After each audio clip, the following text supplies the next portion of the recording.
Hey guys, and welcome to one more episode of Builder Nation. For today's agenda, we have Doctor Cory Kidd, founder and CEO of Catalia Health, a company that delivers patient engagement across a variety of chronic conditions. He's an expert in the robotics field, and he's currently working in the intersection between health and technology. So welcome, Doctor. If it's okay if I call you Doctor or Cory, is fine. You can call me Cory. Okay, that's great. Welcome to the podcast. We're super happy to have you here. Thank you. Great to be here.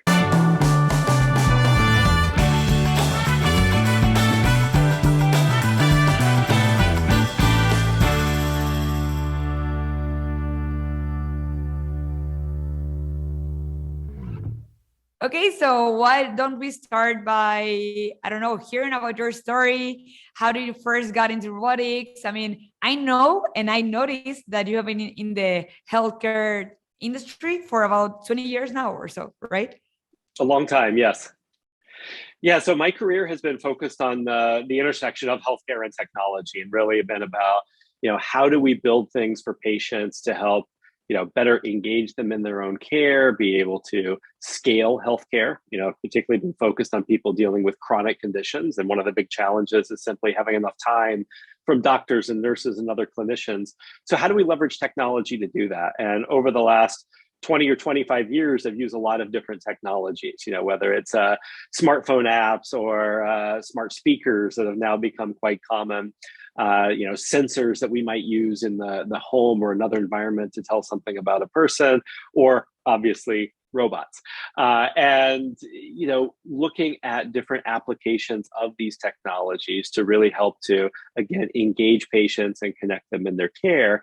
And we can talk, about why we use a robot in many of our applications as opposed to these other technologies, but really got started, deeply using robots when I started my PhD work at the MIT Media Lab back in 2001. So it's been quite a while now that started that part of the work that I've been doing. Wow. And did you feel that it was a big transition? Because I noticed that you went to school for computer science and then you just suddenly did your master's degree and your PhD in robotics. So again, I've been looking at different technologies over the years for interacting with patients. And, I went to the Media Lab, as I said, where I did my PhD work. So my degree technically says Media Arts and Sciences, right? So kind of a create your own program, many different disciplines come together in one program. A lot of my work was really in two areas. On the one side, artificial intelligence, which was, one of my areas of focus in my computer science degree as an undergraduate, as well as psychology. And so a lot of the work that I was doing in the first few years at MIT was comparing different interfaces, whether it be, a screen-based interface like the smartphones that we all have on us all the time right now, voice-based interfaces. And of course, we've got smart speakers that are very common today, and interactive robots. And obviously a lot of technology involved in building and programming these. There weren't off-the-shelf versions of any of this stuff 20 years ago when I was doing this early work, but the evaluation was really all about the psychology. And so, one of the things that we know is this conversation would be different if, we were sitting in the same room talking to one another, right? It's different for those of you, pardon the background noise, I've got a robot talking here that'll show you in a minute. It's different for people who are watching this podcast, versus, if we were having a face-to-face conversation with one another. And, intuitively we get that, obviously that's different. Psychologically, we know what those differences are. When we're face-to-face with another person, as compared to, talking on video like this, or a phone call, or sending emails or texts, when we're face-to-face, we're more engaged. We create stronger relationships. Those relationships last for longer. And it turns out that when you compare different technologies, you also see differences, right? So if it's a smart speaker, or a smartphone, or something like that, not particularly engaging, right? You can do something on it. They're very useful tools. But when you, put a cute little robot in front of someone, like this one that I have with me, our Maybu robot, that is designed to, leverage social cues. So when I turn her towards me, this is hard to demo on video. She's actually making eye contact with me, right? She sees where I am. And so by using some of those social cues and interaction, it turns out that with a robot like this, you can get a level of engagement very similar to face-to-face interaction with another person. So, going back to your question, initially, I know it's a long answer, but it wasn't so much a transition from, one field into another as leveraging other kinds of technology, leveraging, the work that I had done previously in AI and computer science to understand how we better connect with patients over time. What do you think it was the biggest complication at the early stage, whenever you were first creating the idea of the interaction with people? Maybe creating the robot, maybe the speech, maybe the pronunciation of words. What do you think it was the biggest challenge at the beginning? Well, I think it's really a combination of those, right? If we go back 20 years, there was no off-the-shelf robot that we could use, right? So we had to build everything, the hardware, the software, whether that's, kind of the basics of the interaction, using things like, open source software to do computer vision, OpenCV, right? So we could do things like seeing where the person is, so the robot can, look at them or orient towards them. The speech recognition, the speech output, right? Today, we kind of take these things for granted a couple decades, after this, but at that point, putting together things into a working system that you could expect to put in front of people took a lot of work.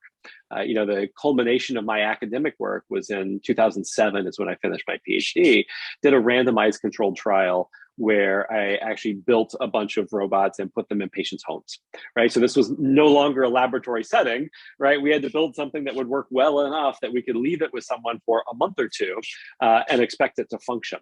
And that was definitely one of the big challenges on the technology side is, building the early versions of what has become something like this Maybu robot today, and actually getting it to work well enough to get some study data back to understand what's going on when people are using this on a day-to-day basis. And how many design integrations do you think you made before actually giving the robot to the patients for a tryout? Yeah, so how many iterations is probably impossible to say. Right? It took about a year to build the hardware and the software. I think I felt like I lived in the lab for that year. One of the great things about the media lab is we had a whole basement full of machine shops and other tools that we could use, right? So I literally built the whole thing myself. And in terms of design iterations, it's constant little changes, right? Not like a major change in design, but figuring out a challenge, how to overcome it, right? Little iterations along the way with both the hardware and the software, right? Until I ended up with something that would actually work. Now, if we look back at those robots today, and there's plenty of pictures of them online, they're very rudimentary, compared to something like this, right? Literally all hand built, didn't come out of a factory like this one.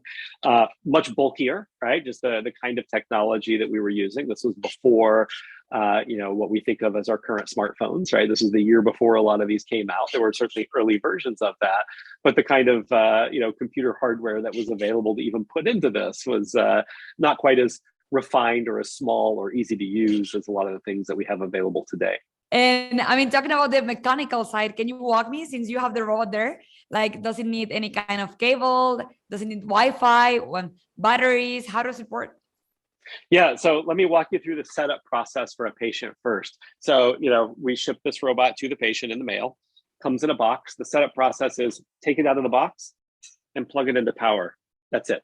That's the entire setup process. So about 20 seconds later, Maybu comes on and starts speaking. Oh, hey, nice to meet you. I'm Maybu, right? She introduces herself, explains what she is and what she does. There is no menu in the product. There is no setup. One of our partners is AT&T. There's a SIM card in here, so it automatically gets online without the patient having to connect to Wi-Fi. And literally everything is through conversation.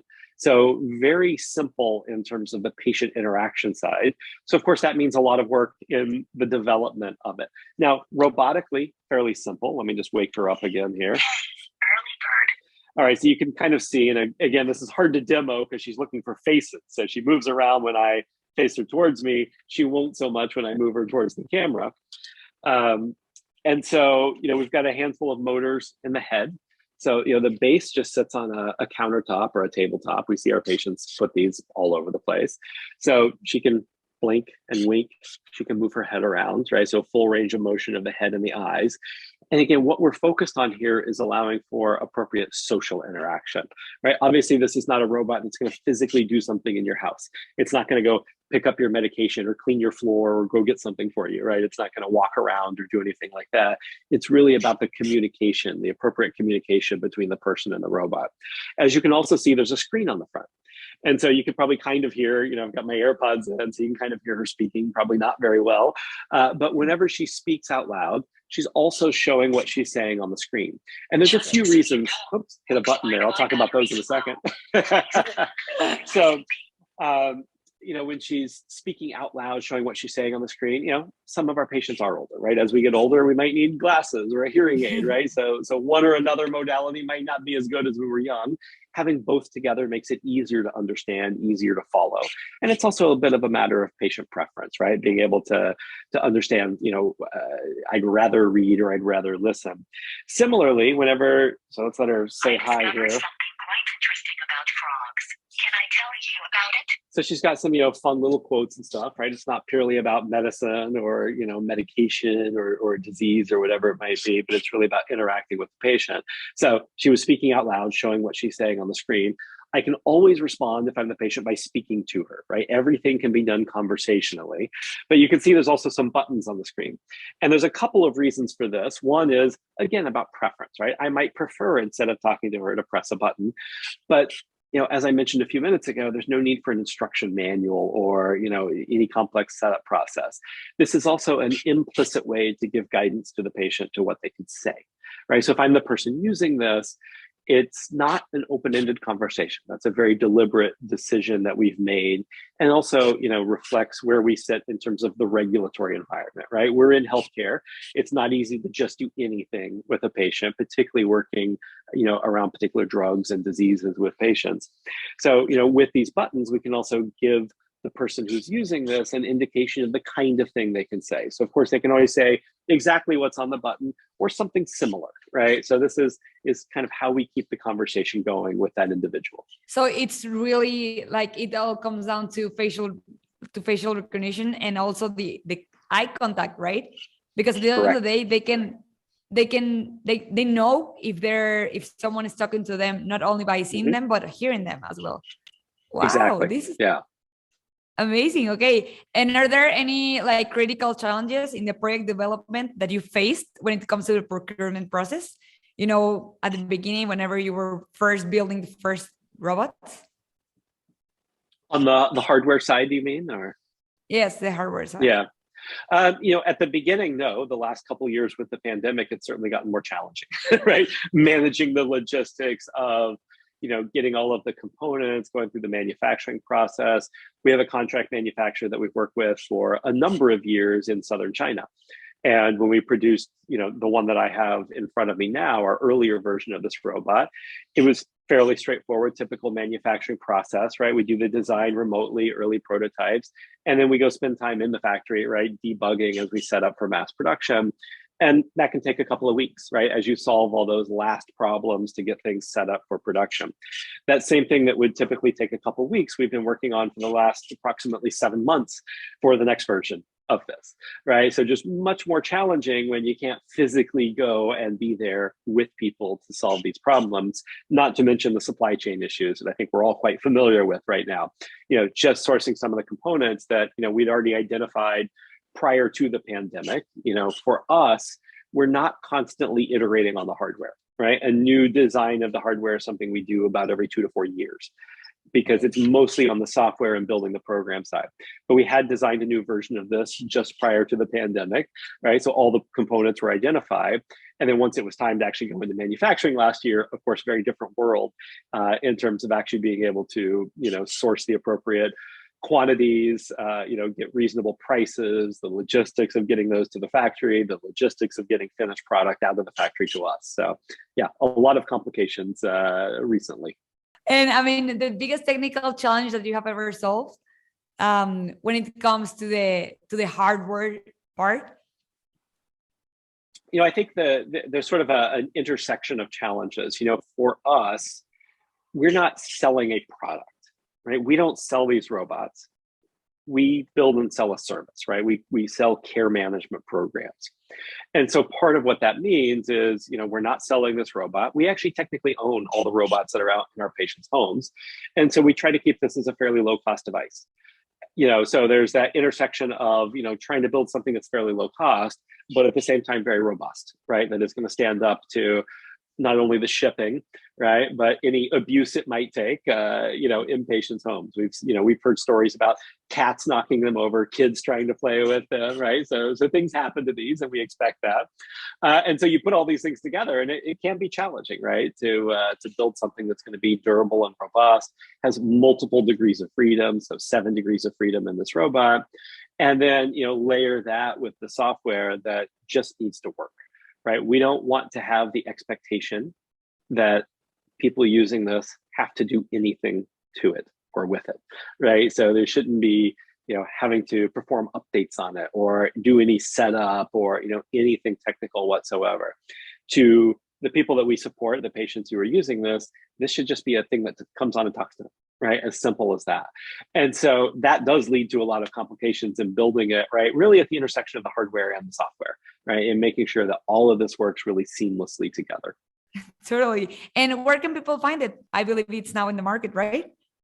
It is in the market. And so, again, we don't sell directly to patients. One of the great things about this for patients is they never pay for these programs. And so what happens, the most common way that a person gets this is they're prescribed a particular drug by their doctor. And most of the drugs that we work with are what are called specialty drugs. So these are not going to be the things that you're going to go down to your corner retail store and pick up, but you're going to get a call from that specialty pharmacy, usually within the same day or so that after it's prescribed. And these are similar to the pharmacies that you might know in retail. So in the US, some of the biggest specialty pharmacies are like Walgreens specialty or CVS specialty, right? So the big chains that also have retail locations. And on that first call from the pharmacist, right, they're going to be told, oh, we got your prescription, right? We're checking with your insurance company. By the way, we have this program, no cost to you. And they'll describe our program with the Maybu robot. And if the patient opts in, we're fully integrated with that pharmacy on the back end. And what's going to happen then is all that patient's data will be transferred over to us. So, we have all the appropriate agreements in place around data security and privacy. And then we'll ship one of those robots out to that patient the same day, right? So within a day or two, they'll be getting their prescription in the mail, and they'll be getting a box with a Maybu in the mail. And that's how they start interacting with this and getting it. So it's, more and more drugs over the coming years will have this as a part of that prescription. Wow. And I mean, I have two, I don't know, let's call it basic questions, but I think Sure. that these are the core questions in order to, you're the CEO of the company, right? So why Catalia Health, and why is the robot yellow? I've been wondering that since I first saw it, because most of the robots are gray or white or black, so why yellow and why Catalia? When you ask why Catalia, you mean the name itself? Yeah, totally. The name itself. Sure. Yeah. So, the name Catalia is, of course, a made up word, right? It's not in the dictionary, but it's a play on the word catalyst, creating change, right? So we could get a name that was unique. We could get a domain name and a trademark for, but also something that has some meaning behind it. In terms of the color of the robot, I mentioned a few minutes ago that we work with IDEO, the big design firm, to design what this robot looked like. The first several that we built were all, hand built, 3D printed, right? So various processes to get these early ones built. And each one was a different color. So, with them, we'd come up with a color palette.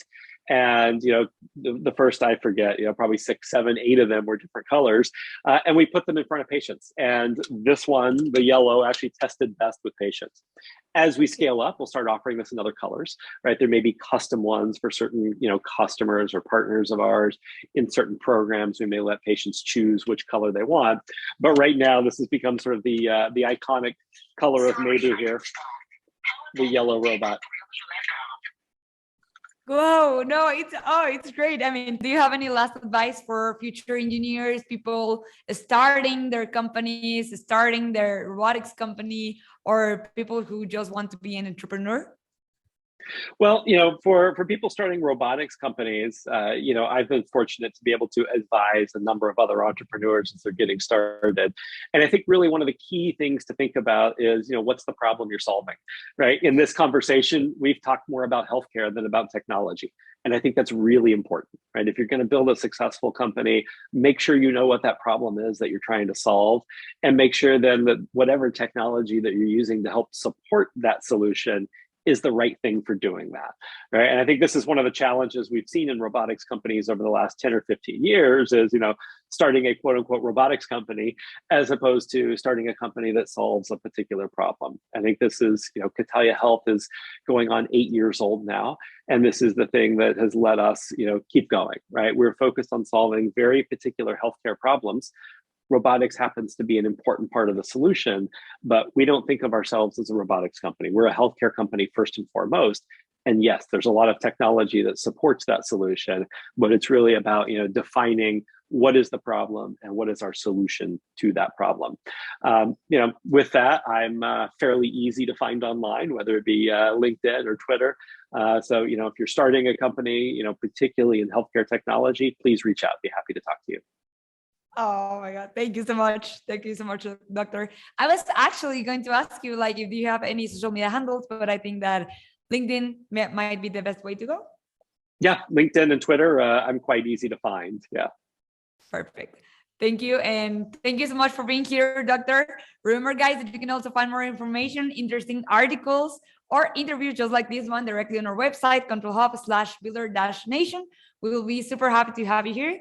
And thank you so much for being a part of this community. Thank you so much, Dr. Cory, for taking the time and for sharing your experiences with us. Oh, thanks for having me. This was fun.